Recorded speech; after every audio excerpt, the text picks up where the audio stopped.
Salve, salve galera, mais um episódio aqui do Sarsa Podcast. Dessa vez eu não sei se é episódio 7 ou é um número diferente, ou o primeiro episódio, porque a gente está dando estreia aqui a um quadro que nós pensamos para discutir temas polêmicos, versículos polêmicos, hashtag versículos tarja preta.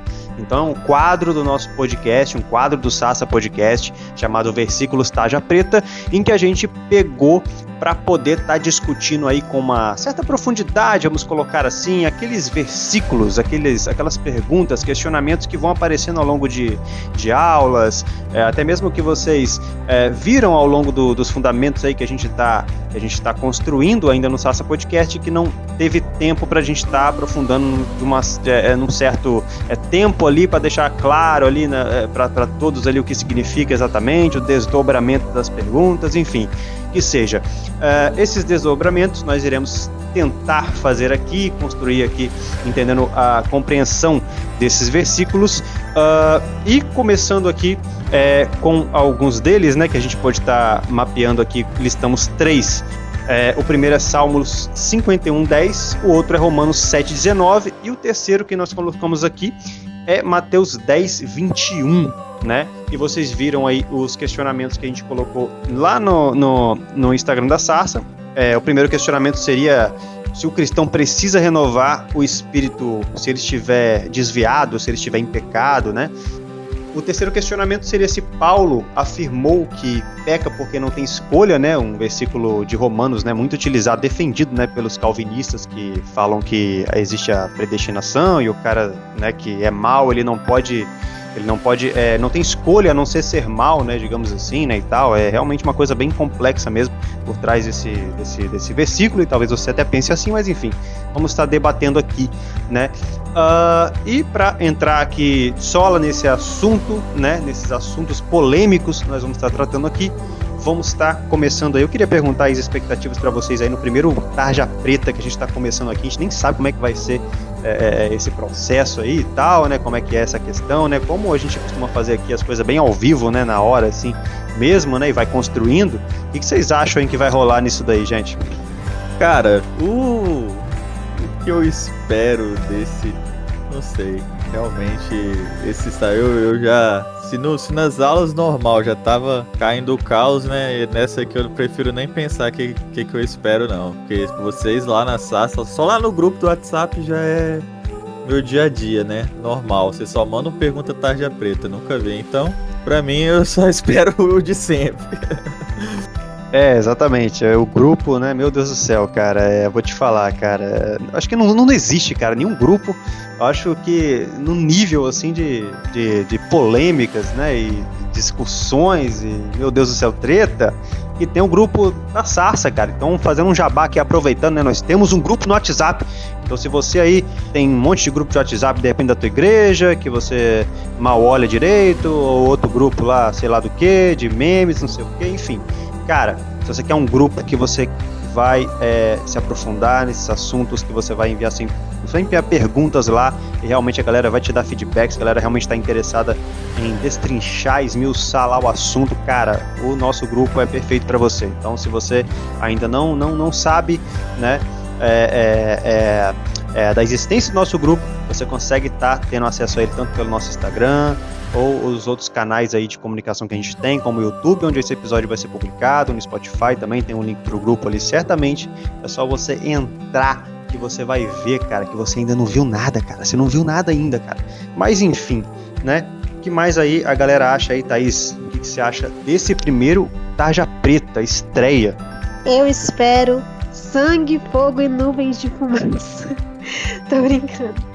Mas eu acho interessante que na Sarsa a gente não simplesmente discute por discutir, né? Debate por debater, porque até grupos de debate existem muitos mesmo. Inclusive, eu participo até de um grupo de memes cristãos no Facebook que rola muita treta lá.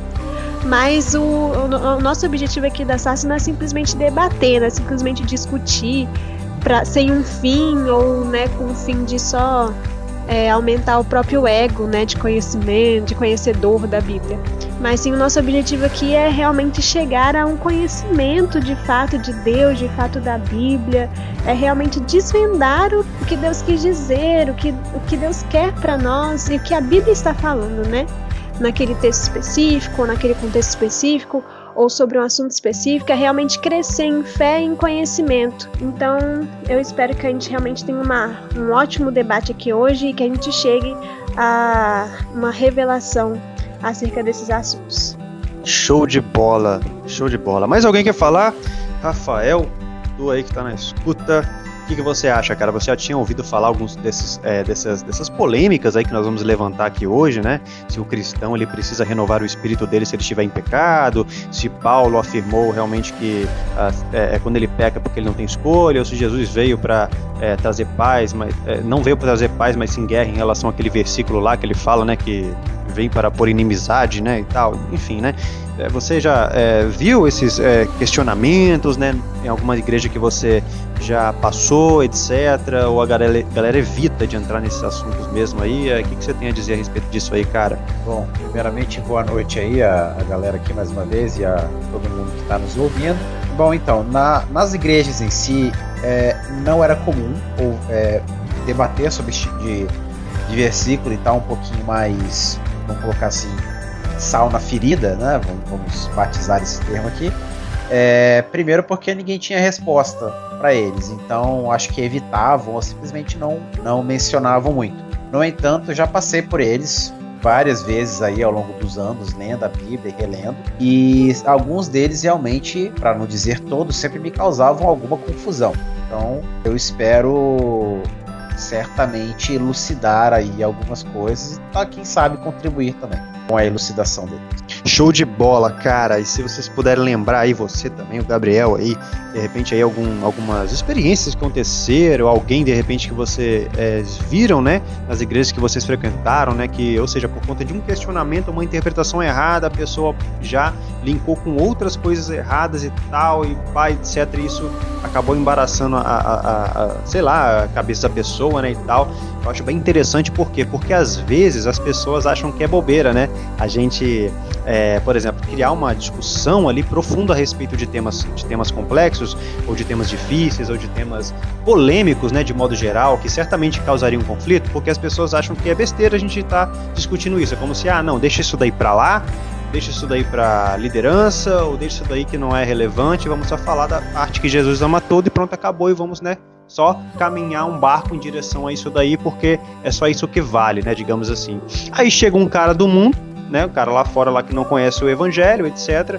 Ele certamente ouviu algum desses versículos, porque certamente, né, o que mais acontece é ateu levantar alguns versículos polêmicos, né, desses que nós classificamos de tarja preta, né, tem muitos outros na Bíblia, inclusive esse quadro aqui vai ter muito mais, né, mais episódios de tarja preta que a gente vai pegar outros versículos que certamente a gente considera também, né, versículos polêmicos assim e tal. E certamente, né, assim, pessoas de fora vocês já devem ter visto, né, levantar alguns versículos, né, para poder estar criando, né, uma deturpação, né, do evangelho, né, mostrando que talvez o evangelho é racista, ou que o evangelho é isso, é aquilo, etc e tal, para tentar abalar a nossa fé, digamos assim, né?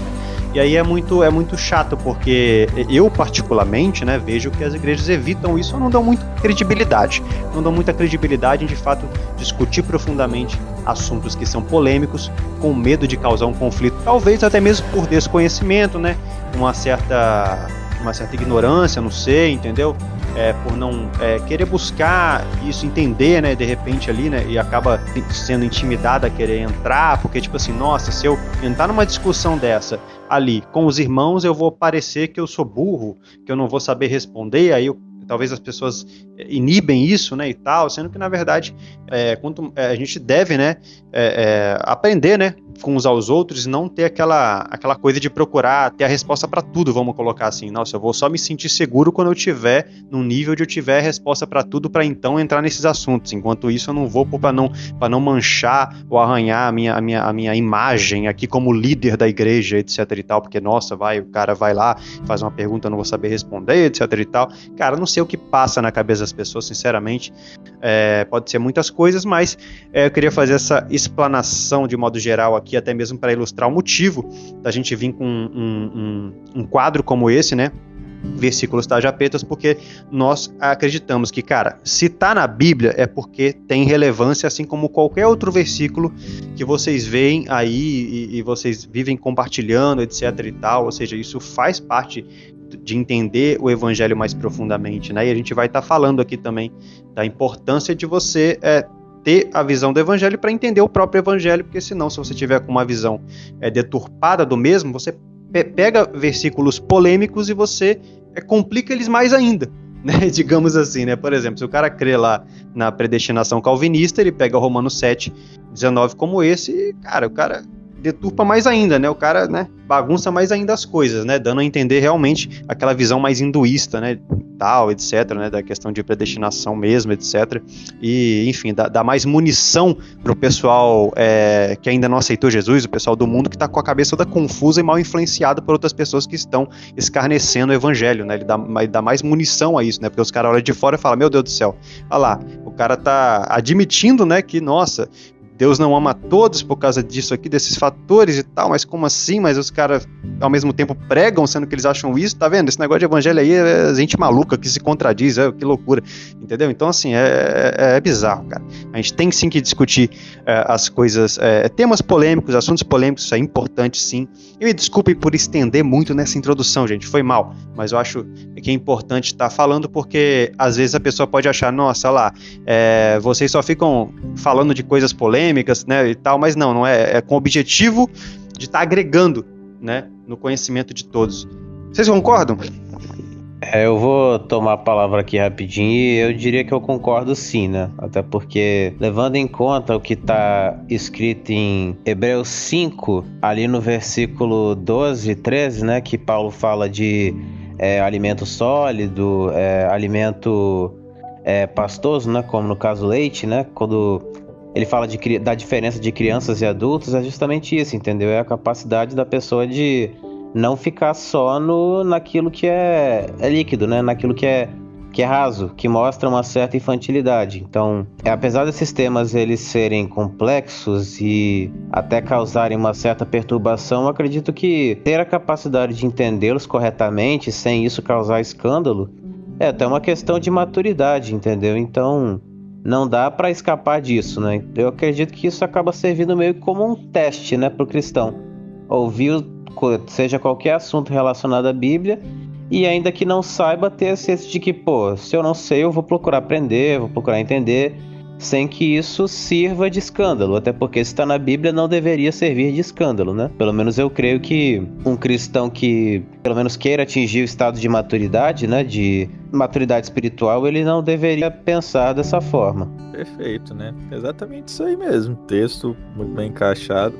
Vamos orar então, galera, para começar? E senão, do jeito que a gente tá aqui, a gente já começa diretamente, né? Alguém quer orar? Então, tô sentindo que o Gabriel quer orar. Porque ele nunca orou no podcast. Ih, entregou, hein? Entregou. Vamos orar então? Papai, obrigado por este momento, Deus, que o Senhor possa esclarecer aqui as dúvidas nos nossos corações, Deus, que o Senhor nos dê espírito de sabedoria e revelação no pleno conhecimento do Senhor, Pai. Que a gente possa entender, Deus, que todos os textos que estão na Bíblia ali sim, foi dado a nós para nós entendermos juntamente com o auxílio do Teu Espírito Santo, Deus. Então que essa conversa aqui, essa discussão possa ser uma discussão saudável, onde haja crescimento na fé, Pai, e não crescimento do ego humano, Deus. Então que diminua-nos nós para que Tu cresças nessa reunião, Deus, em nome de Jesus. Amém. Amém. Amém. Thaís ia falar um negócio aí lá antes, né? Eu acabei cortando, mas... Eu falei que eu só ia concordar mesmo com o que o Gabriel e o Aleph estavam falando. Nada demais, não. Não ia nem comentar. Então vamos lá, né, doutor Aleph? Simbora. Então, assim, o primeiro versículo, tarja preta, juntamente com algumas questões, né, associadas a ele, se eu não me engano, durante um dos episódios aí, né, dos fundamentos que a gente passou, né, nas primeiras gravações aí do Sassa Podcast, eu acho que foi até eu que tinha questionado, foi até eu que tinha levantado ele, né, e a gente tinha decidido aí para deixar ele pro tarja preta, que foi a questão da renovação do espírito. Eu não lembro se isso foi o propósito eterno de Deus, que a gente discutiu isso, ou se foi na questão da lei versus graça, eu não lembro agora, mas foi associado a uma questão de uma questão realmente relacionada à lei e graça, porque... Foi plano de redenção, não? É verdade, eu acho que seja plano de redenção, faz sentido. Teve plano de redenção, foi 2 direto, né? Exatamente, plano de redenção.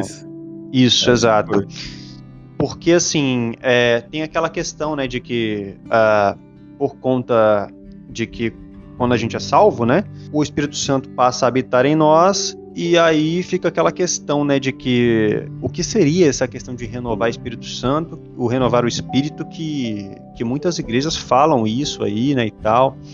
Em que contexto elas estão querendo dizer isso necessariamente, o que o versículo, que eu até coloquei aqui, né, juntamente também, que é esse versículo de Salmos 51:10 aí, né, que Davi está falando e tal, o que ele está querendo dizer exatamente, né? Então, assim, porque sempre quando eu vejo isso sendo levantado, comentado pelas igrejas, hoje em dia, é sempre associado a uma situação que o cristão está de fragilidade, vamos colocar assim, a uma fase ruim da vida dele, né? Seja ele passando por alguma dificuldade, algum deserto, ou desviado, ou em pecado, enfim. E aí, o cara precisa renovar o espírito, né? Digamos assim, né? Toma aqui, receba, né?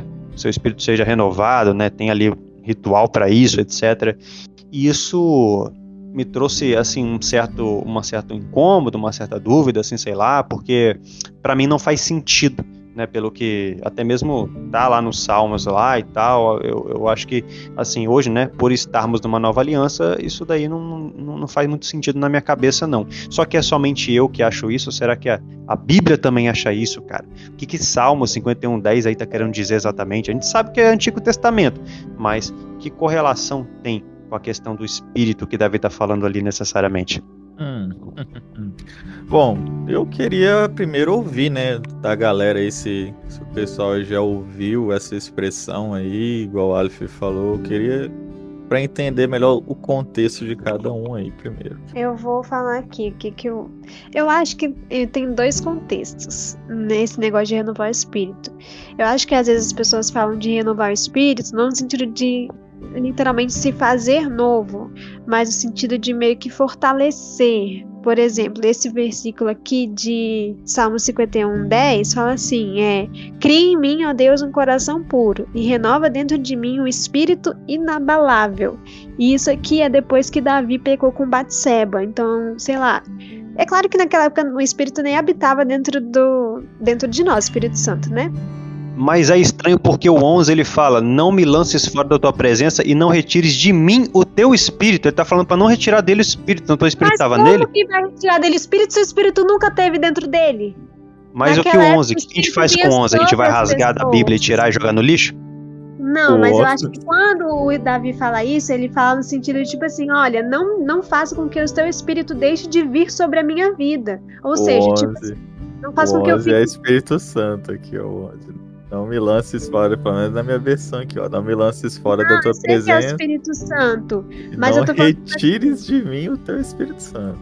Sim, será mas que esses retires de mim é minha versão que tá errada? Que dentro do homem, porque naquela época ninguém tinha nascido de novo. O Espírito Santo vinha sobre as pessoas. Então acho que Davi quer dizer tipo assim, não retires de mim o teu espírito, ou seja, não faça com que o teu espírito deixe de vir sobre mim, não faça com que o teu espírito deixe de me usar. Como o Espírito Santo vinha sobre Davi e fez ele profetizar muitos e muitos salmos, entendeu? Mas eu ainda discordo. Mas calma, você não deixou nem terminar de falar. Pode falar, vai lá.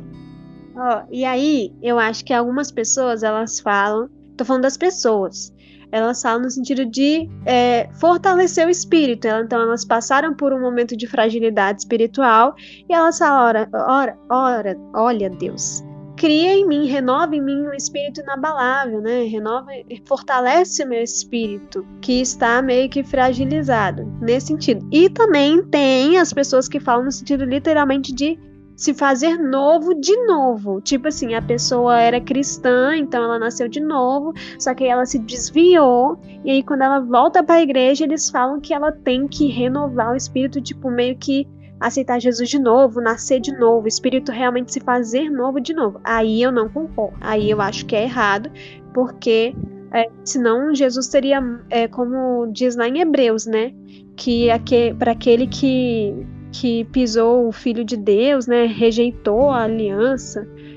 É nesse sentido que... Ah, não, peraí, acho que eu já me perdi aqui no que eu tava falando. Mas eu tô falando que basicamente isso é errado, porque não existe isso de nascer de novo. Você nasce de novo uma vez só, e se você perde esse espírito novo, não tem mais volta pra você. É o que a gente chama de apostatar da fé. Sim, eu compreendo, porque nessa parte eu concordo, porque afinal, se não fosse esta questão, nós teríamos que rasgar o restante dos versículos do Novo Testamento, que senão estaria entrando em conflito com Salmos aqui. Mas a gente sabe que a Bíblia explica a própria Bíblia, então a gente tem a obrigação de entender o que esse camarada estava querendo dizer aqui em Salmos, cara. Então deixa eu entender. Tá? Você crê que a expressão usada... Como é que é? A expressão usada lá para renovar em ti, é questão de o espírito estar fraco e tal, força, não entendi. Acho que depende de como a pessoa fala. Por exemplo, tem pessoas que falam no sentido de... Ah, tá. A primeira parte eu não acho que seria errado, é porque as pessoas não falam de literalmente renovar o espírito, as pessoas falam no sentido de fortalecer o espírito delas, de meio que fortalecer a alma, nesse sentido. Entendi. E aí, galera? Gabriel, Rafael... próprio Ali. Olha, eu tava pensando muito nisso esses dias, né? Até depois que eu senti que Deus começou a me dar algumas respostas aí, né? Até uma delas eu compartilhei no último Sarsa presencial. Discorde quem quiser discordar, mas a visão do cura interior, pra mim, ela foi muito importante, né? Até porque eu me considero realmente convertido a partir do momento em que eu tomei noção dessas coisas e elas me possibilitaram, ainda que somente na minha experiência individual, talvez, né? Mas elas para mim fizeram muito sentido. E a que eu me refiro?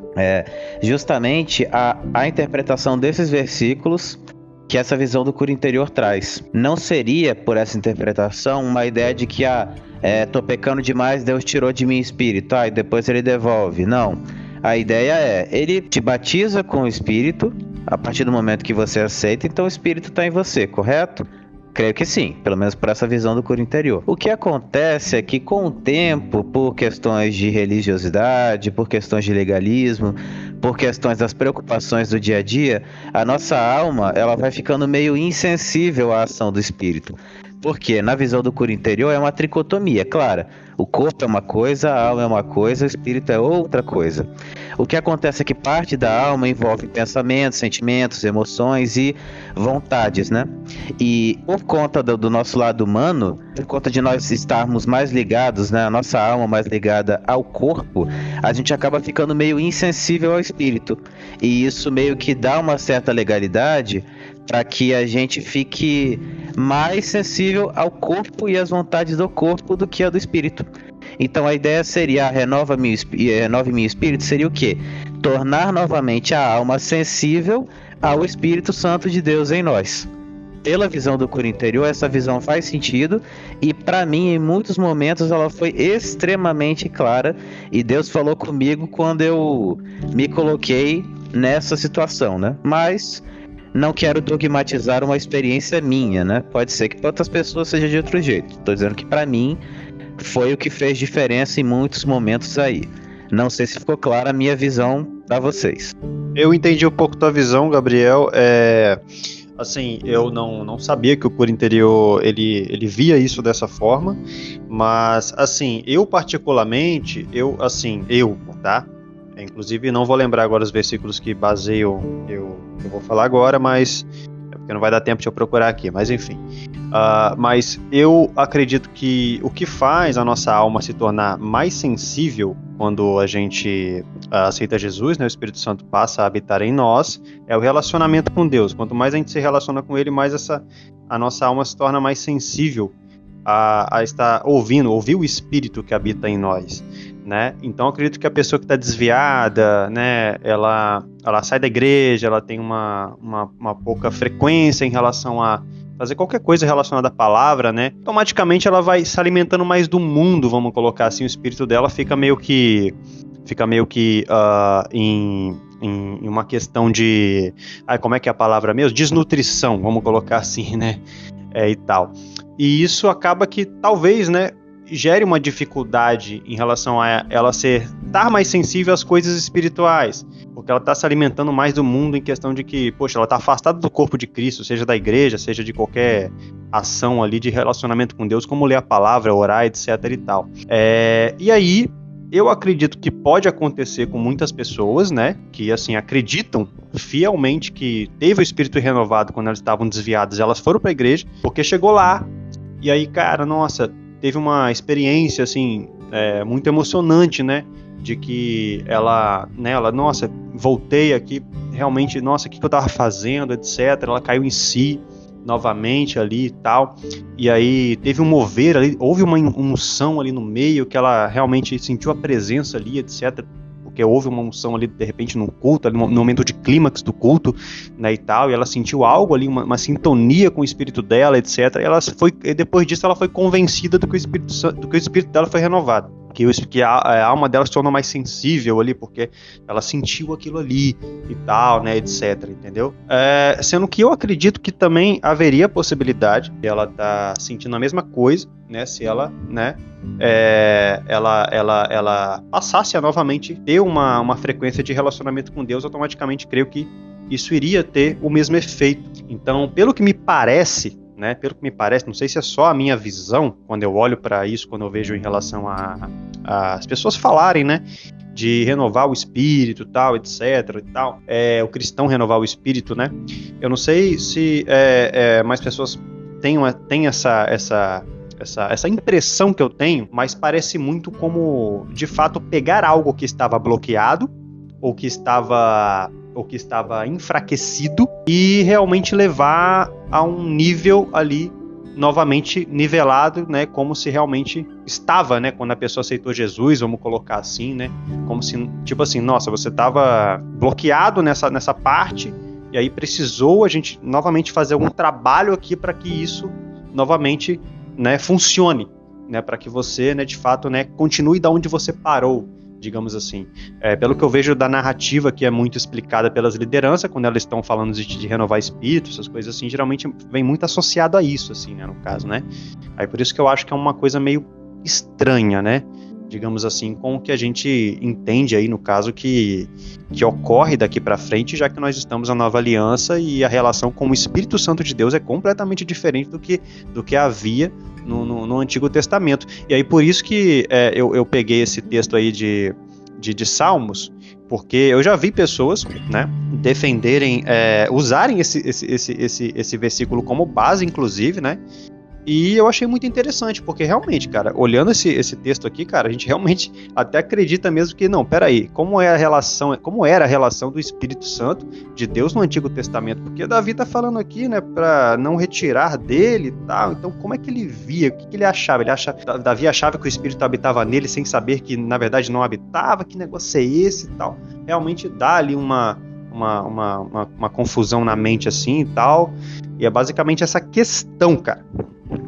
Então, Aleph, a sua visão, ela tá muito parecida, tá, com a do cura interior, praticamente 100%, né? E só acrescentar um detalhe, que eu acho que esse detalhe é mais tarja preta ainda, aí você acha que seria uma lenhazinha na fogueira aí, até para amadurecer essa ideia, né? Mas qual seria a visão do cura interior sobre a ação do Espírito no Antigo Testamento? Eu acredito não, né? A visão do cura interior é a seguinte, de que no Antigo Testamento o Espírito, ele, em determinados momentos, ele se fazia presente nas pessoas, como por exemplo, quando Saul, ao ouvir o relato de que os amonitas de Israel, o Espírito o tomou e ele fragmentou a jumenta, né? Fragmentar no sentido de retalhar, né? E depois você vê que não houve mais manifestação. Houve uma outra antes dele ser efetivado o rei, né, em que ele profetizou, né, mas se eu não estou enganado foi uma vez só. Então, com base nesses versículos, o cura interior entende que o Espírito Santo tomava a pessoa em momentos específicos, mas logo depois se retirava, né, não ficava ali de maneira constante, de maneira presente. Isso só seria possível segundo essa visão, a partir do sacrifício de Cristo. Eles confundem o batismo com nascer de novo. Mas vamos lá. Eu queria botar umas perguntinhas aqui pro Aleph e pro Gael, porque realmente a visão do Aleph aí é bem próxima.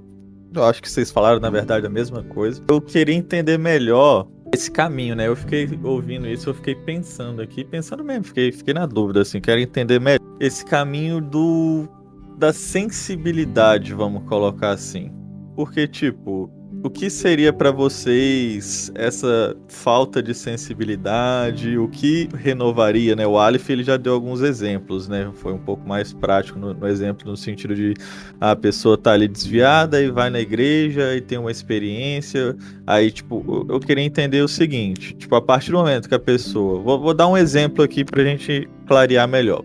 Eu queria que o Gabriel respondesse por causa da questão da visão aí do cura interior. Eu queria entender melhor isso daí. O do Aleph, ele já deu alguns exemplos, ficou mais claro só pra ver se é a mesma coisa mesmo. A pessoa aprendeu, né, lá, sabia muita coisa da Bíblia, viveu uns anos aí e tal, teve algumas experiências. E aí ela ficou 5 anos desviada, vamos colocar assim, né? Ficou 5 anos no mundo aí.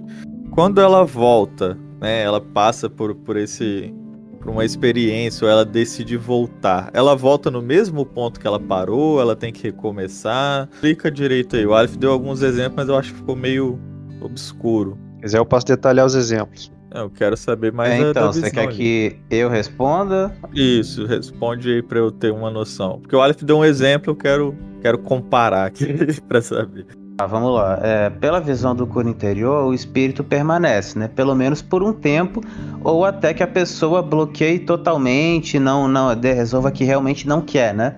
Não quer mais aquilo, virou as costas, virou a casaca, falou, Deus, não quero mais saber disso não, então eu vou seguir minha vida aqui. Aí é diferente, né? Mas até que isso aconteça, o espírito permanece nela. O que acontece é que o espírito não está comunicando a alma à vontade de Deus, até porque a pessoa não quer isso, né? Mas depois de um tempo, o espírito se retira. Só uma parte. Depois que se retira, pela essa visão, ele volta, não volta? Só se houver uma reconversão genuína, né? Por essa visão. Mas se a pessoa não quiser, o espírito sai dela e apostatou. Então nessa visão existe uma reconversão. Tá. Tirando esse ponto aí, continuei explicando a questão da experiência. Quando ela volta... Sou eu? Isso. Você falou, e aí depois que ela volta, e aí, tipo assim, como que é esse voltar aí no caso, entendeu? Tipo, ela volta do mesmo ponto que ela parou quando ela desviou, ela vai ter que reaprender, como é que é esse negócio aí? Então, dependeria do quanto ela se desviou, entendeu? E do quanto a semente ainda ficou no coração dela. Mas aí dependeria um pouco mais aí dela buscar a Deus, entendeu? Dela demonstrar completa reabertura a reintrojetar certas vontades fundamentais, entendeu? Então, o que seria essa expressão depende do quanto ela se desviou? Porque isso fica muito subjetivo. Porque, tipo assim, pra mim, quando falam, depende do quanto ela se desviou, a pessoa, tipo, vai entrar, pra mim, a pessoa, tipo assim, quanto mais pecados carnalmente, né, hoje pelo senso comum, mais conhecidos forem, vamos colocar assim, né, quanto mais depravado, vamos colocar essa palavra, o pecado for, mais desviada a pessoa tá. Seria isso? Não entendi a pergunta. Não, porque, tipo assim, você falou que quanto mais a pessoa se desviar, correto? Né? Tipo, vai depender, né? De quanto mais tempo ali a pessoa, quanto mais ela se desviou.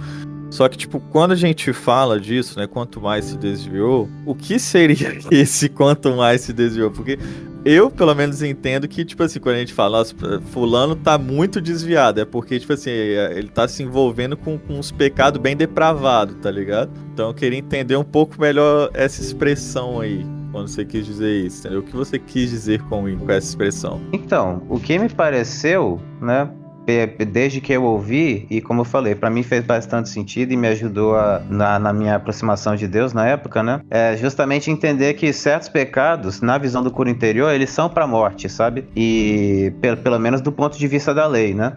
E ainda que a gente ainda não esteja mais na lei, o princípio espiritual por trás dos pecados pra morte continua o mesmo. É como se... Aí vocês não vão concordar, já. É como realmente se houvessem pecados que tornam a pessoa mais insensível à ação do espírito do que outros. Pode dar alguns né? Isso aí exemplos? seria Então, seria justamente amaldiçoar os pais, entendeu? Que na lei simbolizava aí de fazer com que a pessoa ela tivesse o direito a receber algumas pedradas pelo cordeiro. Adulterar também seria um desses. Qual seria... Tem mais alguns outros, né? Questão de fornicação também, pecados sexuais, idolatria. Tem mais alguns, agora eu não tô me recordando, mas esses 3 aí creio que simbolizam bem.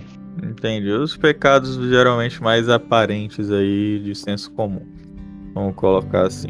Já imaginava que ia ser eles já. É impressionante como facção e fofoca nunca tá. Mas vamos lá. Então, eu não disse que fofoca não tá, porque pela lei, você falou isso, eu lembrei, né? Pela lei, você, ao fofocar, você também tinha direito a levar umas pedradas pelo corpo, entendeu? Se eu não tô enganado. Era considerado pecado pra morte. Qualquer pecado lá era de morte, basicamente. Então, ele te condenava a, se você continuasse naquele caminho, a ser desligado do povo. De fato, isso aconteceria uma hora ou outra. O que eu quero dizer é que, a depender do pecado, esse tempo não iria transcorrer muito dali, entendeu? A partir do momento em que fosse cometido esse pecado, já era, filho. Você ia sair dali pra cova. Show. Posso falar? E aí, Rafael, pode falar, Aleph, então. Então, assim, tipo, mas aí o que acontece, né? Tipo assim, aí nessa parte aí já não faz sentido pra mim. Porque, assim, é aquilo que eu falei, tipo, no início, quando eu tava comentando aqui, tá a questão de que o que eu entendo, o que faz sentido na minha cabeça, tendo em consideração a Bíblia, né, a interpretação que eu tenho da Bíblia, a questão de estar mais insensível ao espírito que habita em mim uma vez que eu sou cristão. Eu disse que é a falta de relacionamento. Quando a pessoa está desviada, ela automaticamente vai se relacionar menos. E a se relacionar menos vai fazer... É perigoso para ela, porque pode levar ela no longo prazo a apostatar da fé. E aí, se ela apostatar da fé, ela basicamente, ela mesma está dando como é que eu devo dizer, expulsando, né, o Espírito Santo dela, usufruindo do próprio livre-arbítrio que a mesma possui.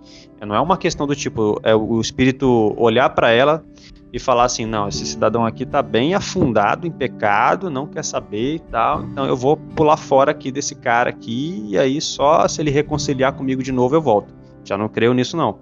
E aí, se não aquele lance lá de blasfêmia contra o Espírito Santo, né, e tal, não iria conflitar na questão, né?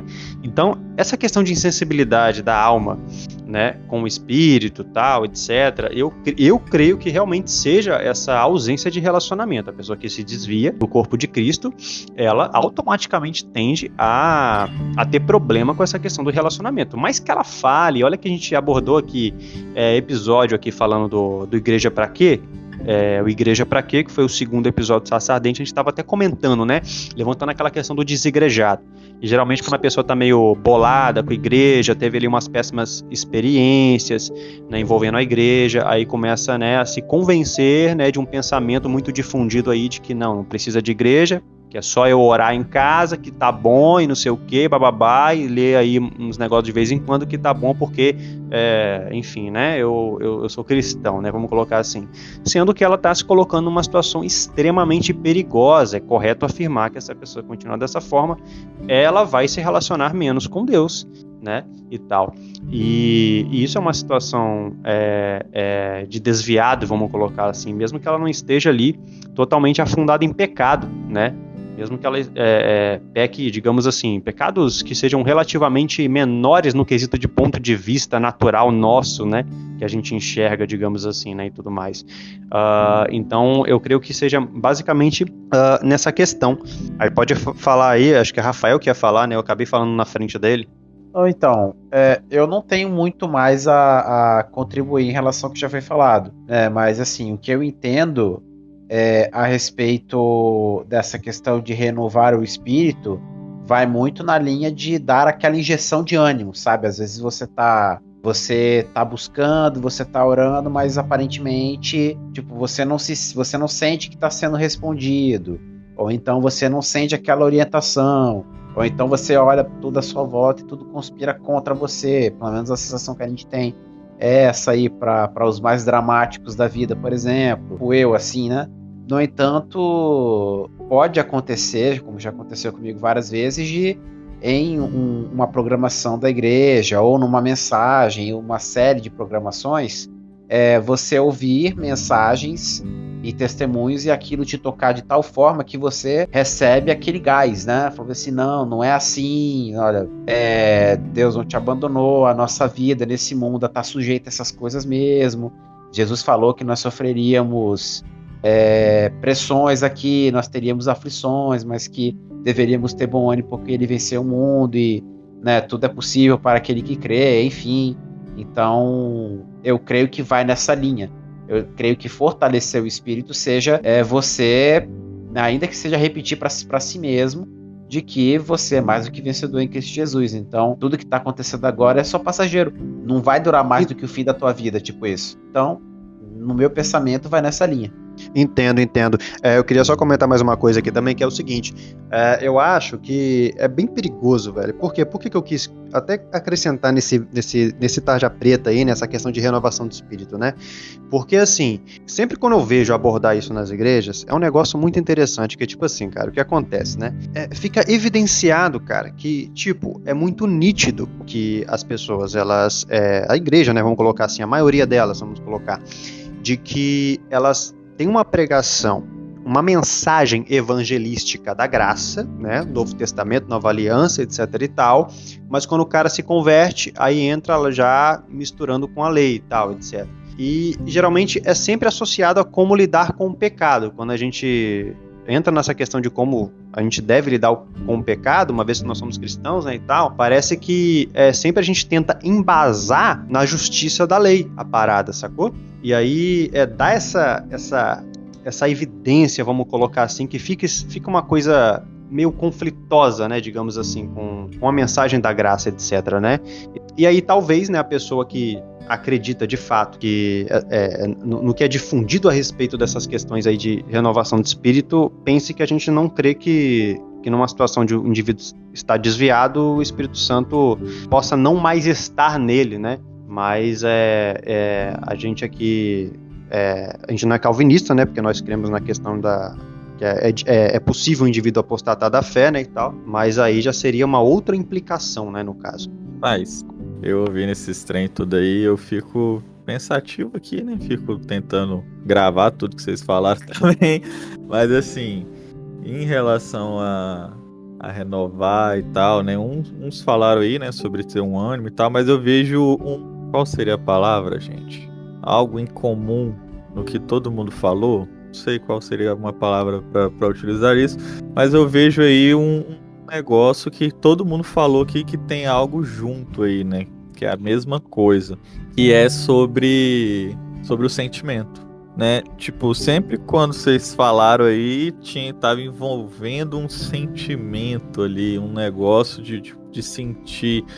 E eu queria entender melhor essa questão. Exatamente, eu perguntei pro Gabriel a questão do se tem que voltar, né, e tal. Porque eu vejo assim, sempre quando a gente fala sobre renovar o espírito, é como o Rafael e a Thaís falaram.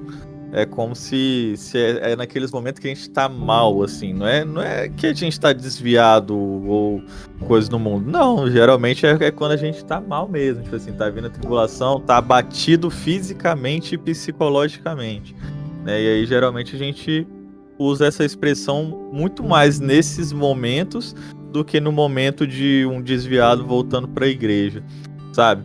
Então, eu percebo muito isso. E uma coisa que me preocupa parece que fé e vida espiritual é sentimento, né? Uma coisa que o meu professor, o Drummond, sempre falava, né? E ele, como pastor, ele comentava um negócio muito legal, que ele falava assim: parece que os crentes hoje estão todo o tempo sentindo ou não sentindo, né? E aí eles acham que o cara, quando ele é pastor, ele tá ali sentindo aquele arrepio todo o tempo, 24 horas por dia, né? Mas às vezes a gente fica um mês sem sentir nada ali, só vivendo pela fé, né? Ele comentou isso, e isso na época, eu nunca me esqueço disso, porque na época eu tava indo para um retiro e era muito ruim para mim porque eu sou um cara muito observador. E eu via que a galera jovem, eles viviam de retiro. Como assim? A gente ia, era literalmente um ciclo. A gente ia pro retiro, aí chegava do retiro, a galera, todo mundo animado, todo mundo pan e tal, o culto lá saía pulando, fazia isso e aquilo. Aí dava uma semana depois, já tava mais fraco. Aí 2 semanas depois, você já tava vendo os irmãozinhos fazendo a mesma coisa que fazia de sempre, assim. Aí daqui a pouco, 3 semanas depois, um monte já sumiu, nem na igreja tava indo mais. Aí quando chegava alguns meses depois do retiro, aí reaparecia aquela galera tudo de novo, e esse ciclo se repetia ali, sabe? Então é essa pergunta que eu fico pensando. Por quê? Porque eu vejo que esse ciclo, ele tá muito ligado a esses tipos de pensamentos da lei, né? Tanto da cura interior, quanto do Aleph, quanto do Rafael e da Thaís aí, né? Todo mundo. É muito voltado para um pensamento de sentimentalismo, né? E eu não sou contra o sentimento. Cara, não tem nada melhor do que sentir a presença de Deus, né? Do que estar ali no meio do manto. Não tem nada melhor do que isso. Só que o mover do Espírito, ele vai além disso.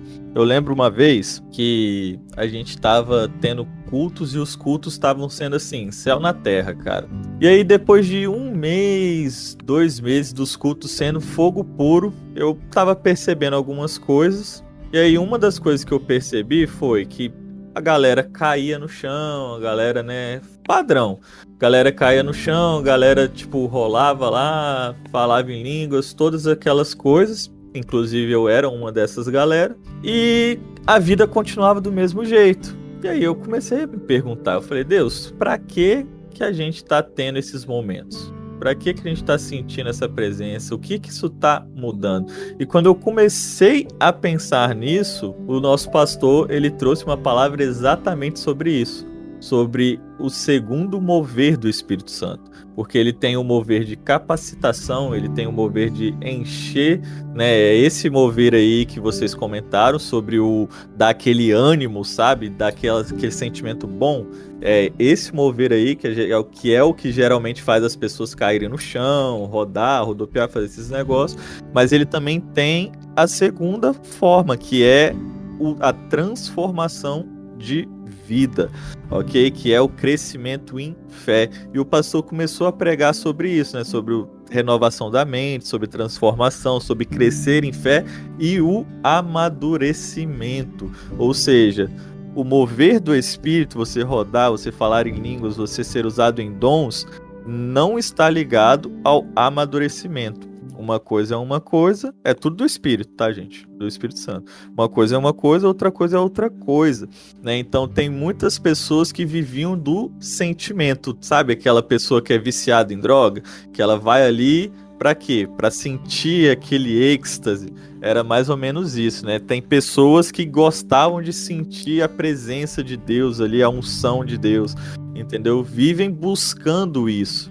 Né, e esquecem da renovação da mente, esquecem da transformação que o Espírito Santo nos traz. E é nesse ponto que começa a entrar as contradições. Por quê? Quando a gente vai pegar o exemplo do Aleph e do Gabriel, quais são os problemas aí? Você vê que o nível, né, vamos colocar assim, as formas de desviar, quanto mais desviado, vamos pegar essa expressão, ela não se aplica à Bíblia. Por quê? Porque quando você vai olhar no Novo Testamento, por exemplo, né, vamos colocar o povo de Coríntios, ele estava no meio do pecado. Eles estavam envolvidos com todos esses pecados que a lei, vamos colocar assim, apedrejaria. Mas Paulo não fala que eles têm que renovar o espírito, eles não falam que não, até porque eles estavam, né, até sendo muito usados nos dons, porém Paulo vai fazer o quê? Vai renovar a mente deles, né? Vai corrigir a atitude, a ação, o modo de vida deles. Já quando a gente pega em Gálatas, o povo tinha um modo de vida, né, íntegro, vamos colocar assim. Eles eram íntegros, o caráter deles, o estilo de vida deles era o correto, porém Paulo vira e fala que eles foram desligados de Cristo. Então, qual foi pior? Claramente, o povo de Gálatas. E qual necessitaria de um renovo, vamos colocar assim, seria o povo de Gálatas. Mas o pecado deles foi qual? Exatamente tentar agradar a Deus com a sua mão, né, com a sua justiça própria.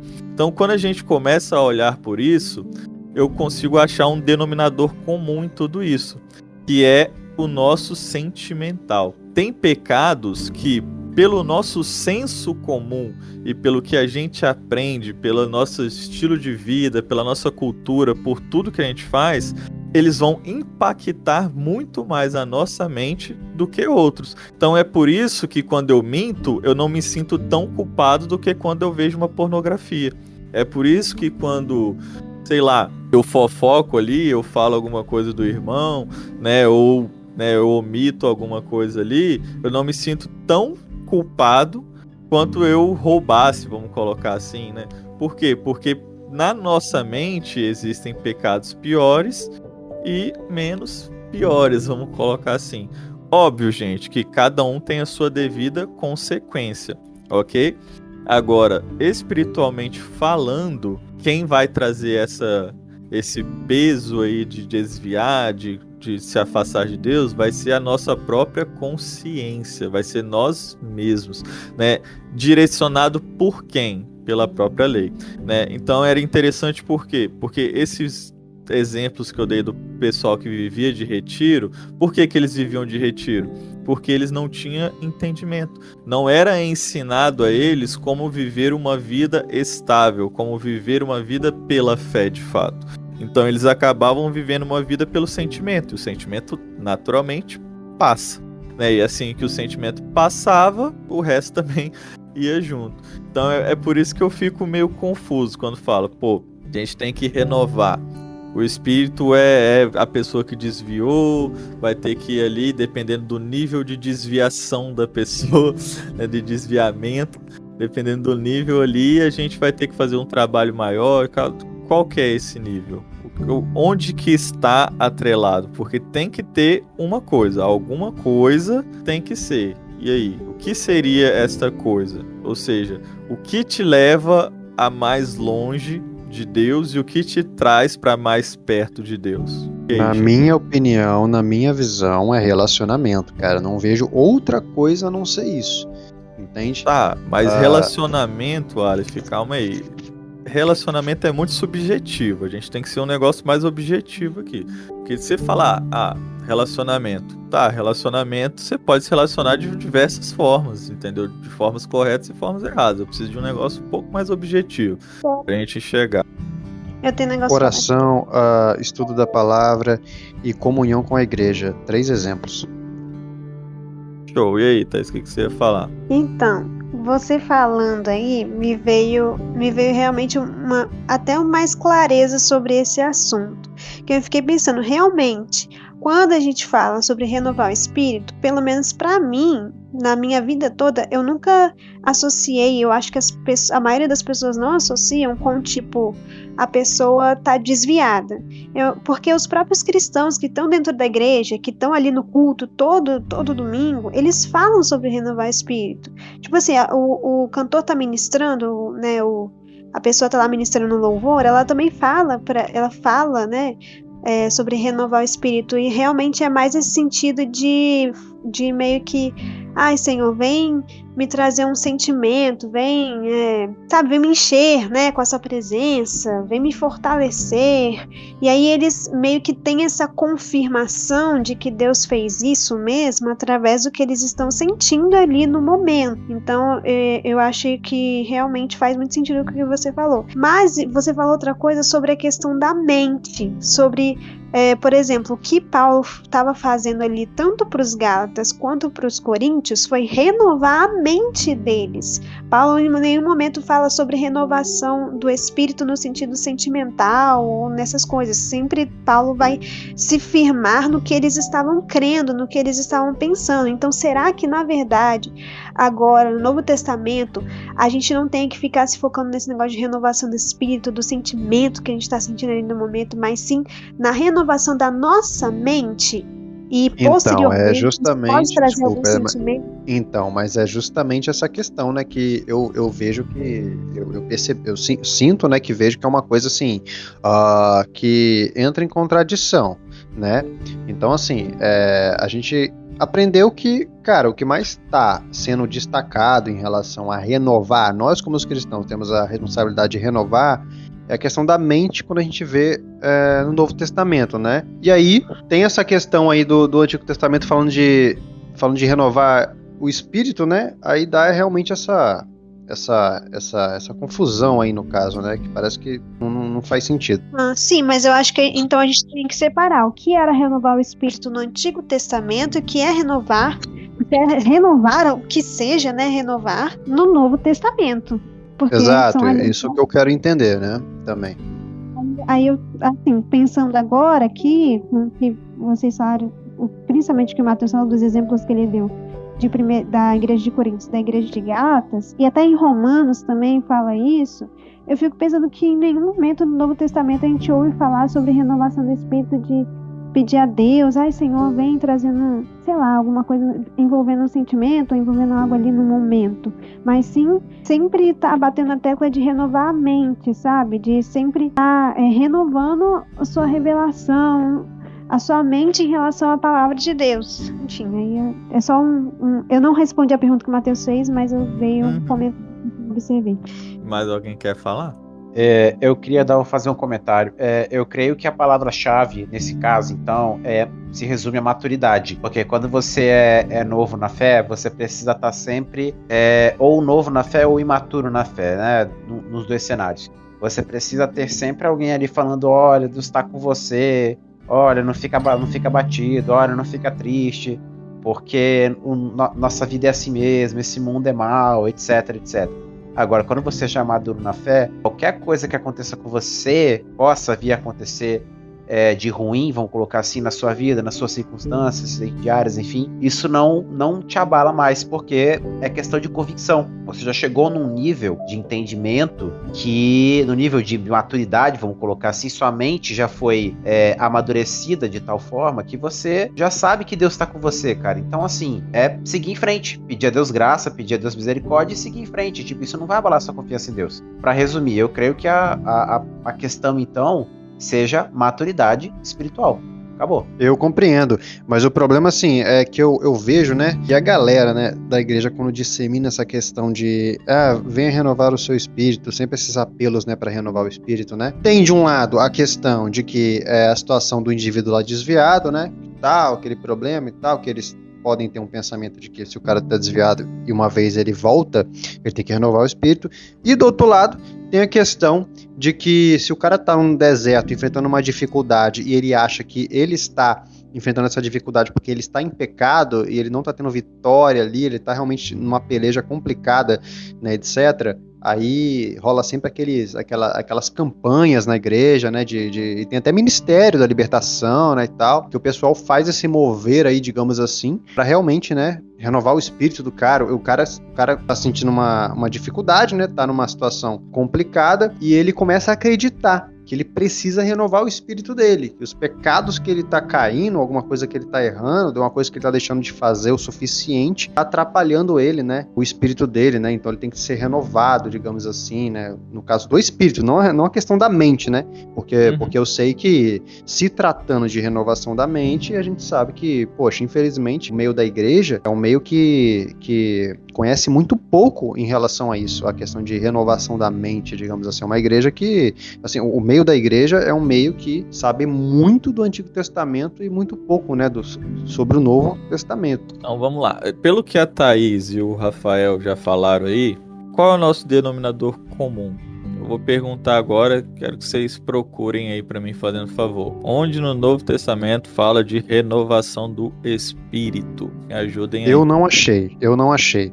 Quando eu estava pesquisando sobre essas questões, a única coisa que eu achei foi Salmos, que é esse daí. Não creio que haja mesmo, mas Salmos é Antigo Testamento. É renovação da mente mesmo, né? A palavra que é usada é metanoia. Isso, exatamente. Então, gente, vamos lá. Quando a Bíblia fala do nosso espírito, ele foi renovado uma única vez. E a Bíblia fala que agora o espírito está pronto, ok?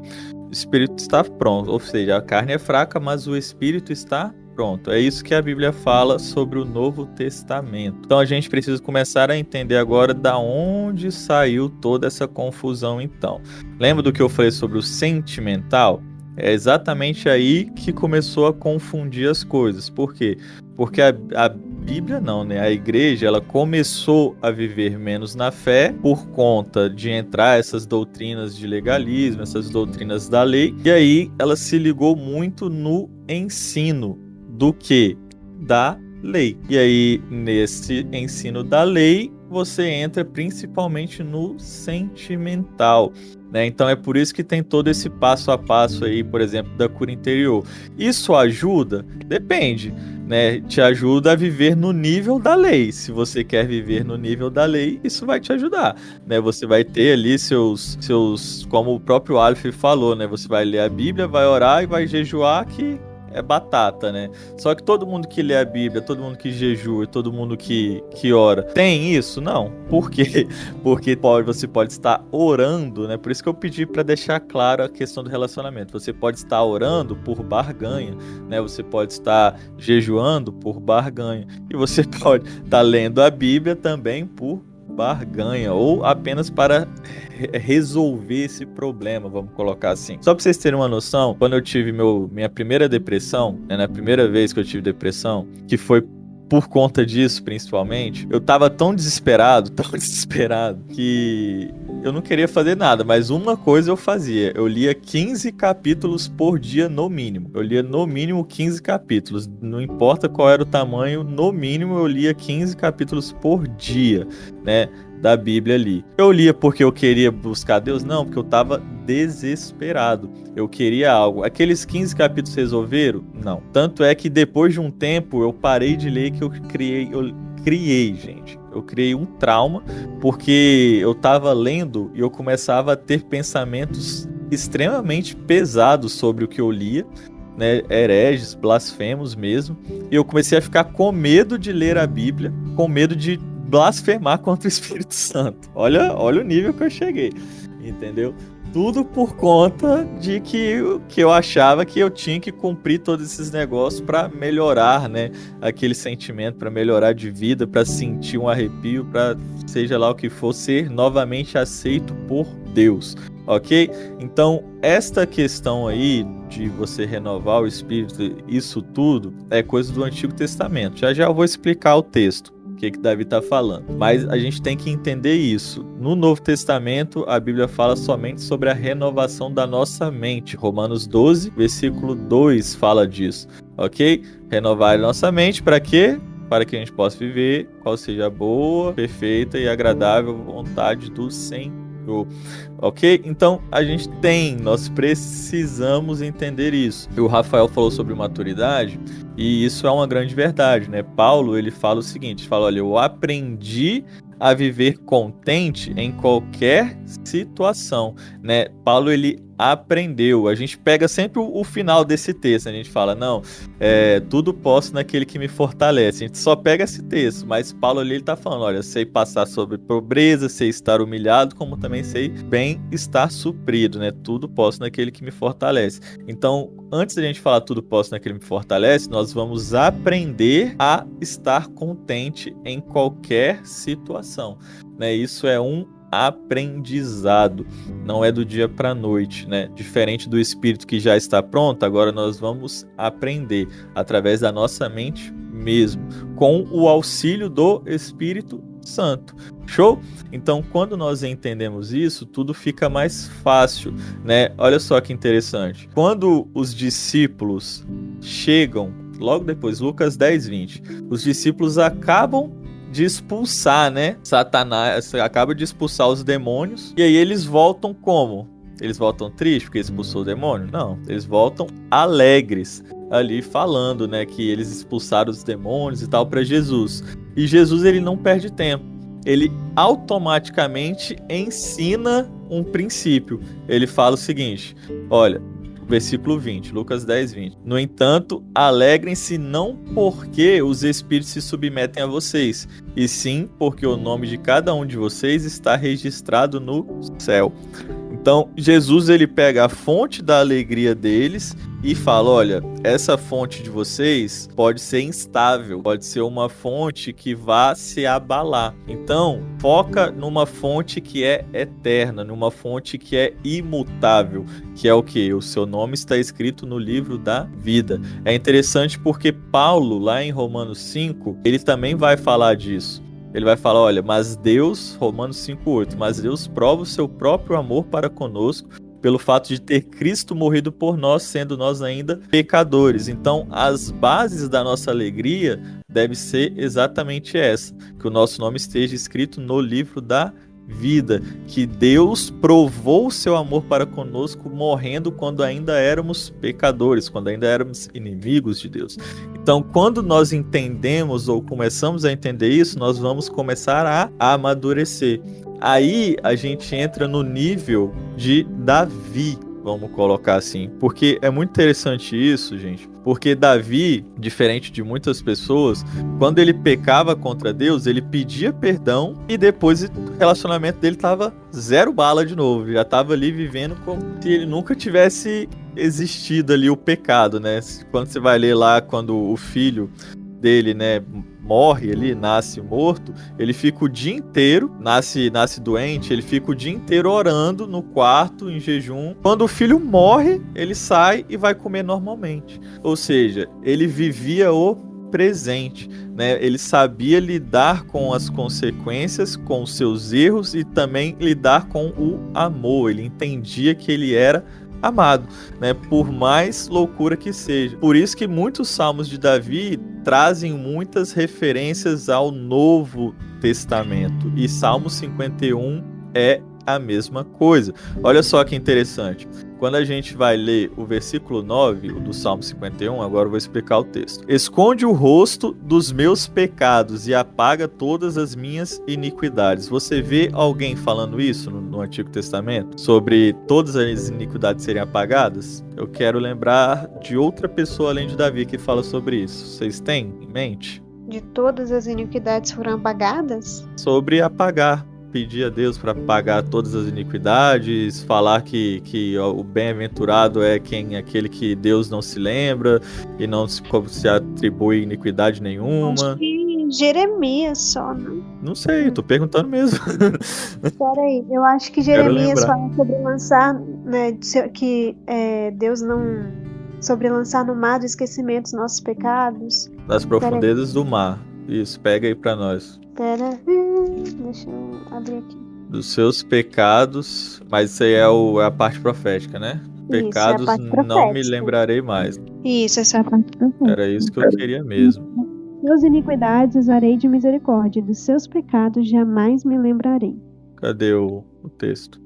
Isso é Miqueias 12. Eu não sei onde fica no livro de Jeremias, eu sei onde fica no livro de Hebreus. No livro de Hebreus eu sei. Mas fala como aí no texto de Hebreus. Pois para com as suas iniquidades usarei de misericórdia, dos seus pecados jamais me lembrarei. Mas aí não cita? Como assim? Não cita que é de Jeremias, mas é de Jeremias. Pera aí, deixa eu tentar achar em Jeremias. Tem Isaías 43:25 fala: sou eu mesmo, aquele que apaga tuas transgressões por amor de mim e que não se lembra mais de teus erros e pecados. Cara, eu acho que assim, olha gente, vocês estavam falando aí e assim, fala aí, Thaís. Jeremias 31, versículo 34. Não ensinará jamais cada um ao seu próximo, nem cada um ao seu irmão, dizendo: conheço o Senhor, porque todos me conhecerão, desde o menor até o maior deles, diz o Senhor, pois perdoarei as suas iniquidades, e dos seus pecados jamais me lembrarei. Isso, esse texto aí mesmo. Tem Miqueias também, que fala aqui, quem, ó Deus, é semelhante a ti, que perdoas a iniquidade e te esqueces da transgressão do restante da tua herança? O Senhor não retém a sua ira para sempre, porque tem prazer na misericórdia. Tornará a ter compaixão de nós, pisará aos pés as nossas iniquidades e lançará todos os nossos pecados nas profundezas do mar. Era isso que eu estava tentando lembrar também. As profundezas é Miqueias. E tem Isaías. Fala aí, Aleph, o que você ia falar? Bom, vocês estavam falando aí, eu estava relendo aqui o negócio aqui, né, os Salmos 51 e tal, né, assim, e eu senti uma nova perspectiva aqui no texto. Talvez essa seja a chave, não sei se é, mas vamos lá. Me deu a entender aqui agora, com essa nova perspectiva que eu senti aqui, relendo aqui a parada com mais calma, é como se Davi tivesse clamando para isso acontecer. Né? Como se isso ainda não tivesse acontecido ainda. Ele está clamando para várias coisas acontecer aqui. Ele clama para Deus dar um coração puro, apontando para a obra de Cristo que ainda vai vir. Ele está clamando para renovação para renovar o espírito, ou seja, porque essa questão de me dar um coração puro, a Bíblia diz, né, que quando Cristo, né, é feito ali a obra consumada, o nosso coração não é mais o coração de pedra, mas sim um coração de carne. Né, que é o coração mais sensível e tal. Então essa questão do espírito, basicamente, como se ele estivesse pedindo no futuro, né, clamando ainda, apontando para a obra que era para vinda. E agora isso me fez entender um pouco melhor até o 11 aqui, né? O 11, não me lances fora da tua presença, também pedindo para ele não lançar fora da presença dele. Mas aí quando a gente pensa, qual é a condição para não lançar fora da presença dele? É o Espírito Santo habitar em nós, e aí ele já entra aqui com outro pedido novamente, não retires de mim o teu Espírito, pedindo também. Mas aí, quando eu li de primeira vez, me deu a entender que quando o Espírito ele tá falando no presente, como se o Espírito já estivesse nele, sendo que não estava, não faz sentido, porque no Velho Testamento isso não estava, o Espírito Santo não estava dentro, não estava habitando, não estava junto. Então faz muito sentido quando a gente olha o contexto como um todo aqui, ele está clamando, pedindo para isso acontecer, mesmo que ele nessa época não tinha revelação ainda de como ia ser o efeito, né, da obra consumada, como ela teria no caso pra gente, né? Então, é exatamente esse ponto que eu queria chegar, né? Quando, geralmente, Davi, ele a maioria dos salmos dele são salmos proféticos, né? Tem até alguns salmos que é literalmente ele descrevendo ali o sacrifício de Jesus. Não vou lembrar agora qual é de cabeça, mas são 3 em seguida ali, que vai falar sobre toda a crucificação de Jesus, o renascimento. Nossa, agora faz muito sentido esse lance. Exatamente os salmos. Parece que ele tá profetizando, cara. Isso. Primeira coisa, em relação ao que o Gabriel falou sobre a cura interior, sobre o Antigo Testamento receber o Espírito Santo dentro, isso não ocorria, beleza? O batismo com o Espírito Santo, ele não é recebido quando nós nascemos de novo. O batismo com o Espírito Santo é depois do novo nascimento, tanto é que os irmãozinhos, eles receberam o Espírito Santo, né, lá no final do livro de João, não foi em Atos 2 que eles receberam o Espírito Santo, não. Depois ali em Atos 2 eles receberam o batismo sobre, ok? Então o batismo com o Espírito é o Espírito Santo vindo sobre ele. Novo nascimento é dentro. Então o que acontecia no Antigo Testamento era isso, era o Espírito Santo vindo sobre eles, que é exatamente aquele sentimento, né? A unção, né? Ou como o Gabriel gosta de falar, né? A Shekinah. A Shekinah de Deus vinha ali sobre o povo e aí eles começavam a falar, né? A profetizar e acontecer todas aquelas coisas maravilhosas ali. Isso daí era o Espírito Santo vindo sobre eles, ok? Não era dentro. Dentro foi só realmente depois na consumação ali do ato. Senão, seria uma contradição óbvia da própria Bíblia de Deus. Ok? Então, só pra gente entender direitinho aqui. E agora o Aleph também já releu aí com essa nova perspectiva e entendeu exatamente o que Davi estava falando. Isso aqui é um salmo sobre ele clamando o que haveria de acontecer. Isso daqui é o natural de qualquer pessoa que entende que é pecadora. Toda pessoa que entende que é pecadora, ela vai clamar a um Salvador. E este Salvador já veio, não era o caso da época de Davi, infelizmente para ele, né? Mas para nós, felizmente, Jesus já veio. Então a gente não precisa mais orar para renovar o nosso espírito, porque ele já está pronto, né? A obra foi perfeita, a obra foi consumada, né? Então tudo foi refeito, ok? Por que eu digo isso, gente? O único lugar do Novo Testamento que mostra algo como renovar o espírito em nós, vai ser Jesus falando, por exemplo, sobre os odres, né? Que ele fala, olha, não se põe vinho novo em odres velhos. Por que ele fala aquilo? Porque senão se perderia tanto o odre quanto o vinho, né? O odre ali, ele não poderia resistir ao vinho novo. Então o que ele estava falando ali? O odre era o nosso espírito e o vinho novo era o Espírito Santo. entendeu? Eu achei aqui outro versículo do Novo Testamento que fala sobre renovar o espírito em outro sentido senão renovar a mente, que é 2 Coríntios 4,16. Foi o único.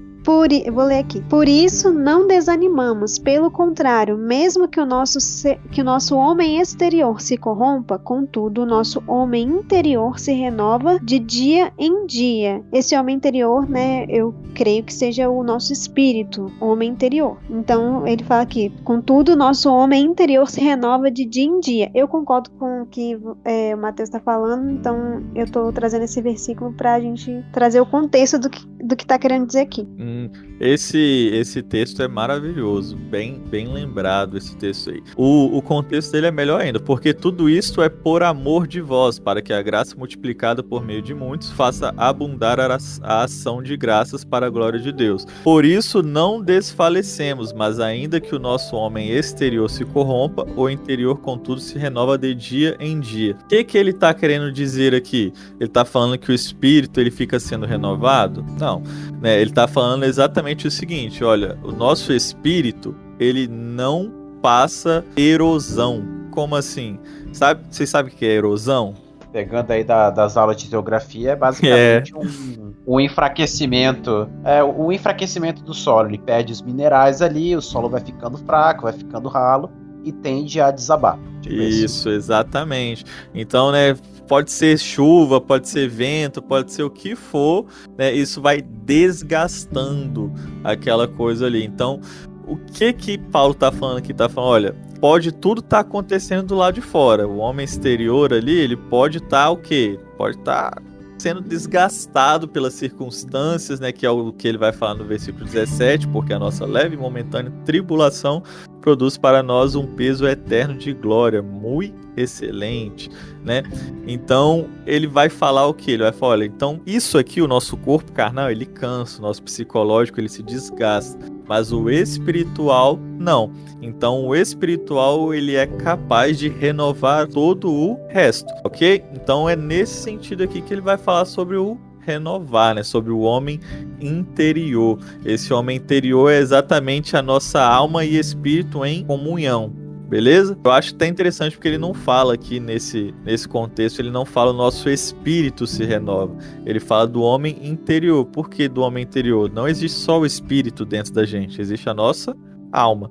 Então, esses dois aí trabalhando junto, eles se renovam, ok?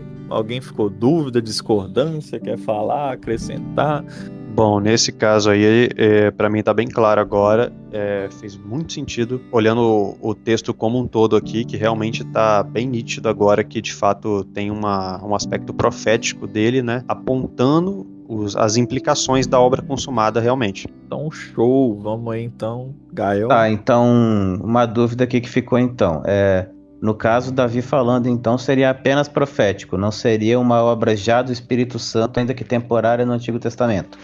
Não Isso, dentro deles, no caso. Isso, não dentro, mas é exatamente o que ele clamava ali para viver, entende? Tipo, eles, né, almejavam por ter essa vida aí, né, ter o espírito renovado, ter todas essas coisas, porque infelizmente, né, a gente sabe que a consequência do pecado de Adão foi literalmente fazer a gente ser esse homem errôneo, né, esse homem frágil e fraco, vamos colocar assim, né, não tem outra palavra para descrever, beleza? Então ali sim, no Salmo 51, Davi sim sendo um salmo profético, ele falando, né? Não é nem profético, né? Era um desejo dele ali, como qualquer pessoa que vivia naquela época, que era sincera consigo mesma.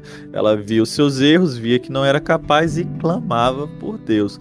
E nas nossas outras aulas a gente teve essa explicação aí, né? Dos motivos da lei, que esse era um dos motivos. Deu pra entender aí, ô Gabriel? Cara, buguei. Vamos lá. O que ficou confuso? A questão de Davi? Porque assim, pra mim não faz sentido ele pedir que Deus faça algo já de cara, só que Deus não fazendo naquele momento, mas sim apenas apontando pro futuro. Que apontar pro futuro é óbvio, né? Até porque a gente sabe que alguns homens no Antigo Testamento, eles foram, entre aspas, uma pré-figuração de Messias, né? Vamos dizer assim. No caso, figuras anteriores do próprio Cristo, ainda que menores. Isso. Você tem que entender o contexto que ele está aplicado.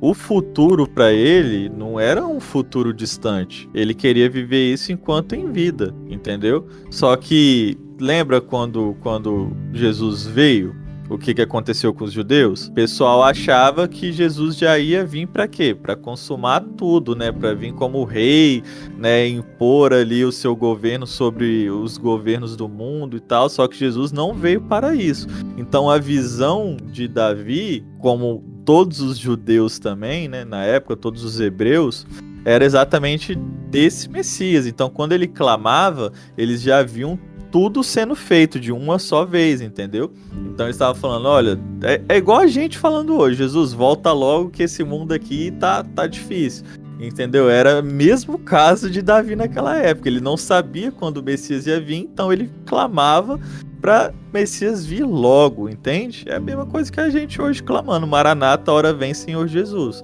Né? Nós não sabemos quando nosso noivo vem, mas a gente quer que ele venha logo. Compreende? É o mesmo princípio. Sim, do ponto de vista profético faz todo sentido, mas sei lá, eu acho que do ponto de vista assim dele só clamar para algo futuro, não, mas pra mim tá ninguém que faltando alguma clama. peça. Ninguém, é porque você que tá pensando que ele clamava para algo futuro. Ninguém clama para algo futuro. Por exemplo, quando você quer passar na faculdade ou quando você quer um emprego, você tá clamando para conseguir um emprego daqui a 5 anos? Óbvio que não. Exatamente, é o mesmo princípio. Só que este emprego, ele vai vir no tempo de Deus. Nós, quando nós clamamos pro agora. Agora, este agora, quem vai dizer vai ser Deus. É a mesma coisa de Davi. Davi ali, ele não tá clamando para algo futuro. Ele tá clamando para o negócio acontecer naquele momento.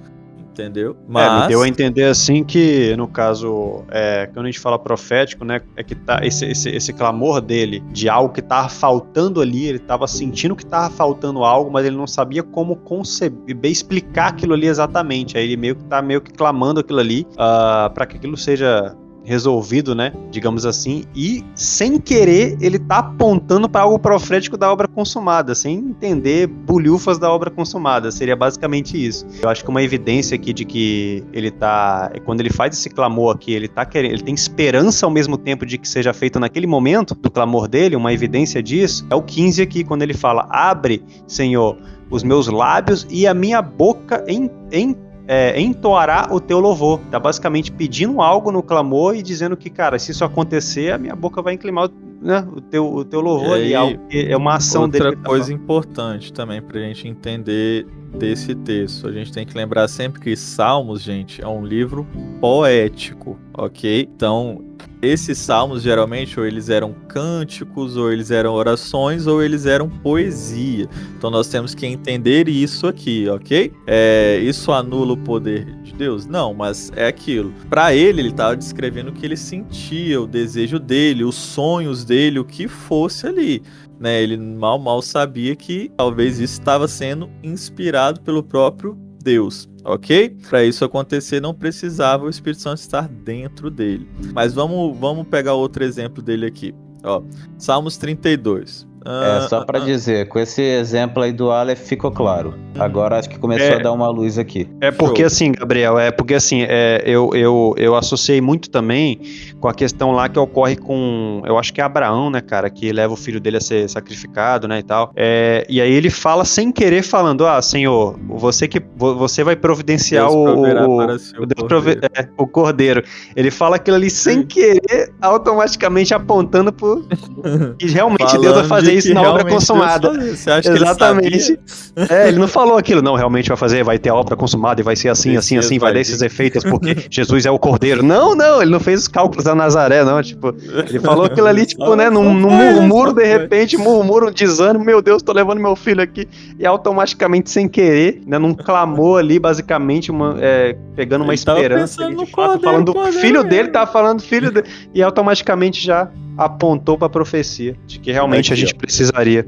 Olha só, Salmos 32, 5. E a gente vai ler ele inteiro aqui, Salmos 32, 5, ó. Confessei-te o meu pecado, e a minha iniquidade não mais ocultei. Disse, confessarei ao Senhor as minhas transgressões, e tu perdoaste a iniquidade do meu pecado. Sendo assim, todo homem piedoso te fará súplicas em tempo de poder encontrar-te. Com efeito, quando transbordarem muitas águas, não o atingirão. Tu és o meu esconderijo, tu me...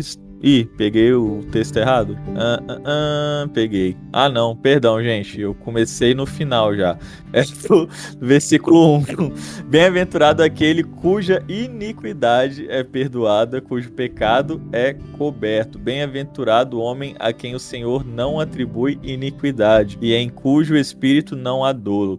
Enquanto calei os meus pecados, envelheceram os meus ossos pelos meus constantes gemidos todo o dia, porque a tua mão pesava dia e noite sobre mim, e o meu vigor se tornou em sequidão de estio, né? Confessei-te o meu pecado e a minha iniquidade não mais ocultei. Disse, confessarei ao Senhor as minhas transgressões, e tu perdoastes a iniquidade do meu pecado. Olha só que interessante. Davi, além dele ser profeta também, né? Rei profeta, ele também era um cara que sonhava, né? Então ele vivia ali, eu creio que o Davi devia estar num tempo ali, ele começava a imaginar como deveria ser, né? A época, ou viver uma vida que Deus não atribui as nossas iniquidades a nós, né? Que época é essa? A época da graça, né? Então aqui Davi ele já falava o que era isso, ele já falava, olha, bem-aventurado aquele cuja iniquidade é perdoada, cujo pecado é coberto. Bem-aventurado o homem a quem o Senhor não atribui iniquidade, em cujo espírito não há dolo. Nós sabemos que todos pecaram e destituídos do trono da glória estão. Olha só que interessante agora. Vamos abrir em Romanos, só pra gente ver como que as coisas são aqui. Davi falou isso, certo? Bem-aventurado aquele cujo homem, né, o Senhor não atribui iniquidade. Lá em Romanos 4 agora, Salmos 32, versículo 2, fala assim: bem-aventurado o homem a quem o Senhor não atribui iniquidade, e em cujo espírito não há dolo. Isso aqui eu tô fazendo ao vivo, por isso pode estar ficando meio coisa, mas vamos lá. Romanos 4. Ah, sim. Ele fala aquilo ali sendo que era impossível pro Velho Testamento. Agora olha só Romanos 4. Que diremos, pois? Ter alcançado Abraão, nosso pai segundo a carne. Porque se Abraão foi justificado pelas obras, tem de que se gloriar, mas não diante de Deus. Pois que diz a Escritura, creu Abraão a Deus, e isso lhe foi imputado como justiça. Olha só que interessante. Ora, aquele que faz qualquer obra, não lhe é imputado o galardão segundo a graça, mas segundo a dívida. Mas aquele que não pratica, mas crê naquele que justifica o ímpio, a sua fé lhe é imputada como justiça. Mas por que eu estou falando isso, gente? Olha o 6.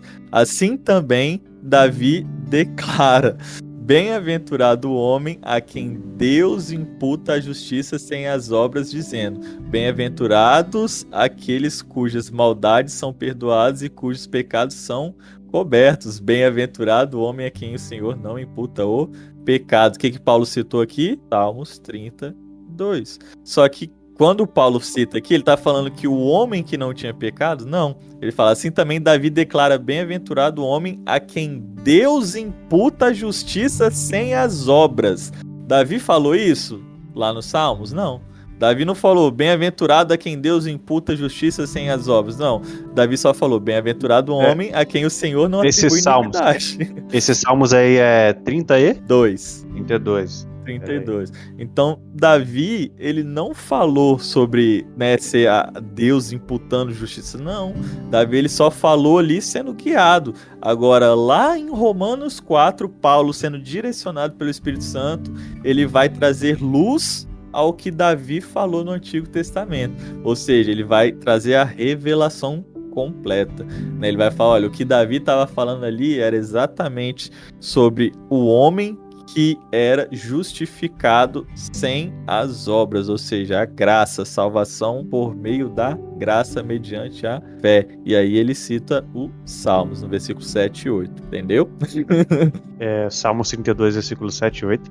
Não, o Salmos 32 é o versículo 1 e 2. No Romanos 4, que é onde é citado aí, vai ser, né, no 6, 7 e 8. Realmente, no 1 e 2 aqui ele não está falando que é segundo as obras isso aí, né? Não. Ele não cita nada de lei, não cita nada de obra, não cita nada de graça, não cita nada disso. Ele só fala que bem-aventurado é esse homem aí, né? Que em Deus não imputa essas coisas. Beleza? Então, só para entender melhor como que Davi pensava ali, né? Você já entendeu, né, Gael? Mas só para complementar pra galera que tá ouvindo aí. Então, Davi, ele tinha, sim, esses momentos aí de profecia, né? Falando algo que ele sonhava em ter. E ele clamava para isso. Ok? Próxima pergunta ou alguém mais tem algo para dizer? Pra mim, ficou muito claro. Então, top. Parte 1 aí encerrada, né?